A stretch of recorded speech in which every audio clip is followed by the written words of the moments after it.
Hello, I'm Lisa from The Well. I'm here to tell you about some of my gear. We're at Empty Bottle here in Chicago, so let's check it out.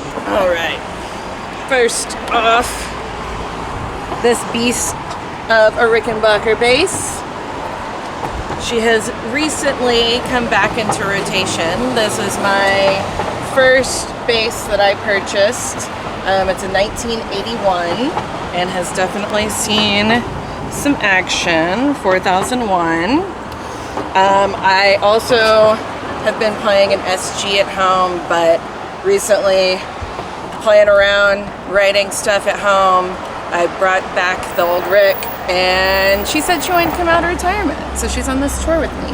I have Rio Grande pickups in this that were made custom for me to emulate kind of that humbucker feel, but still have the Rickenbacker sound. For strings, I have the Ernie Ball Hybrid Slinky. These were actually given to me during South by this year, so little rep action, which we also do use the Black Harbor strings, but I wanted to try these out to see how they roll, and so far so good. Usually I am split between both the neck and the bridge pickup just to get that articulation, but then the big beefy bottom end that humbucker Rio Grande will give me. I'm pretty much dialed.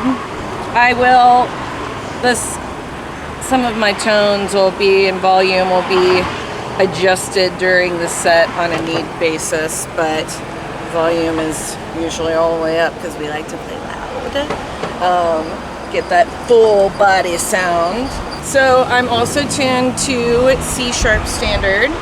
We have done a full C standard in the past, but recently I've moved it up. We started off playing in D standard and then went all the way down to C on our last record, and then recently have started moving things up to C sharp, which it's just fun to play around with how that changes the dynamic of the song, and it makes us write a little bit differently. So we're constantly adjusting that as we feel inspired. Yeah, so with this pedal board, I am clean and mean.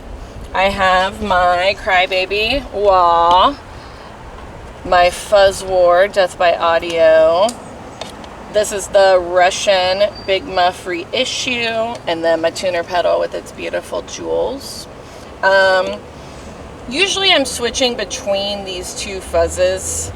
This one I have set up for more of a bassy, sustained fuzz, and then this one with the tone knob you can get a lot brighter, and it just has a little bit more grit, I'm finding. Plus, anyone who's used one of these just knows that they are pretty spectacular for that like aggressive attacking fuzz. My wah I keep dialed, and I like to do like a big sweep with it and then a little bit of that nice watery subtle wah on the top of the bass tune. And my pretty little curly boy, this was a gift whenever my last cord went out. Shout out Valhalla Cinema on Instagram for the beautiful purple coiled cable here.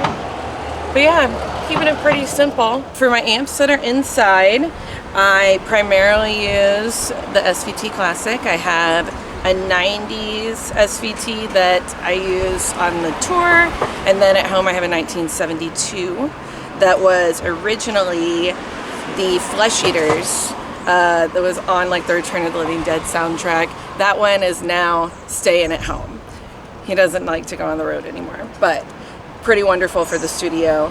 And then I always bring a backup, which is my dark glass. I have the micro tubes, 500 watt, and it is like its own thing, like in a little lunchbox size. Like it's pretty wonderful, especially for whenever we do European tours and stuff. I can bring it literally in my luggage. to fly with, and it is about this close to matching the barrage of sound that SVT that everybody knows and loves brings to the table.